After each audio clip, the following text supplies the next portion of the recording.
Warning: this video explores one of the darkest chapters in Japanese history. Some passages may be disturbing to viewers. We are in 1938. It's a warm summer day in northeast China. On the grounds of Unit 731, dozens of scientists and medical researchers are absorbed in their work. As their day ends, they relax poolside, sipping cold beers. But just a short distance away in the neighboring barracks, prisoners have no concept of day or night. They have lost all sense of time, knowing only one thing: a torturous death awaits them.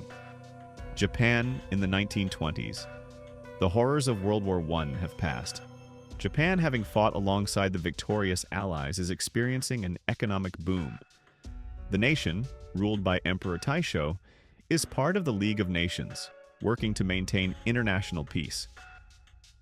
In 1925, Japan signs the Geneva Protocol, banning the use of biological weapons. This treaty was a direct response to the devastating use of chemical weapons, like gas during World War I. Leaders worldwide agree this must never happen again. Yet, across the globe in Japan, a young military doctor named Shiro Ishii sees things differently. To him, the fear surrounding biological warfare signals opportunity. If the world dreads bacteria as weapons, then Japan must develop the deadliest biological arsenal imaginable.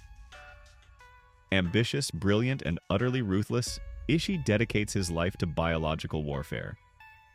Over 20,000 people will work on his program. At least 3,000 people will die as a result. Building Japan's bioweapon empire, Ishii presents his radical vision to the Japanese military.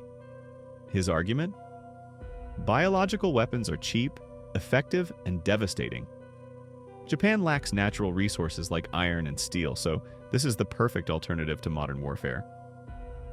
In 1931, Japan invades Manchuria, a northeastern region of China. Ishii sees the newly formed puppet state Manchukuo as the ideal testing ground for his experiments. Remote, sparsely populated, and far from Japanese soil. Ishii's vision becomes reality. He builds the Zhongma Fortress, a prison-laboratory hybrid. Suspected rebels, prisoners, intellectuals, and dissidents are imprisoned.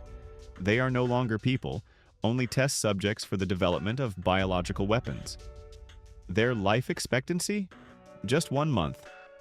Unit 731, the House of Horrors. In 1936, Emperor Hirohito approves the expansion of Ishii's operations. The result? A massive secretive complex in Pingfang, Manchuria, named Unit 731. The 6-square-kilometer facility includes research labs, prisons, and execution chambers. A personal airfield for bioweapon deployment. Containment zones for chemical and biological production. Guarded by electrified fences and watchtowers, Unit 731 becomes a fortress of death, hidden from the world. The experiments.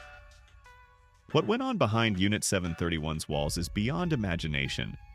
Live vivisections? Prisoners are infected with diseases like plague, cholera, and anthrax. They are dissected alive and without anesthesia to study how their organs react. Frostbite tests. Prisoners are forced to stand barefoot in freezing temperatures. Their limbs are frozen solid, then tested to see how frostbite spreads. Pregnancy and infections.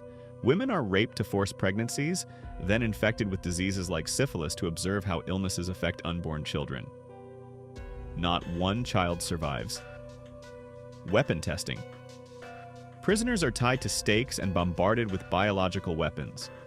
Planes drop plague-infested fleas over Chinese villages, contaminating entire populations. The end of Unit 731.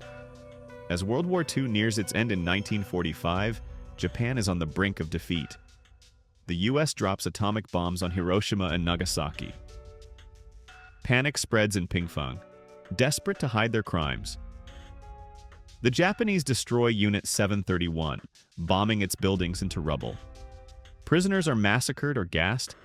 Infected animals are released, causing deadly epidemics that kill an estimated 30,000 more people in the region.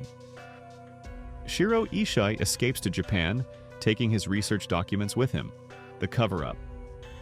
In 1946, the U.S. military arrests Ishii. The Americans know about Japan's bioweapon program and see it as invaluable. With the Cold War looming, they strike a deal.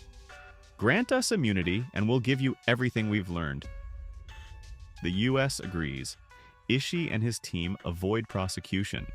Unlike the Nuremberg trials in Germany, no leading Japanese scientists face justice. Meanwhile, the Soviet Union captures and tries 12 Unit 731 members in a 1949 trial.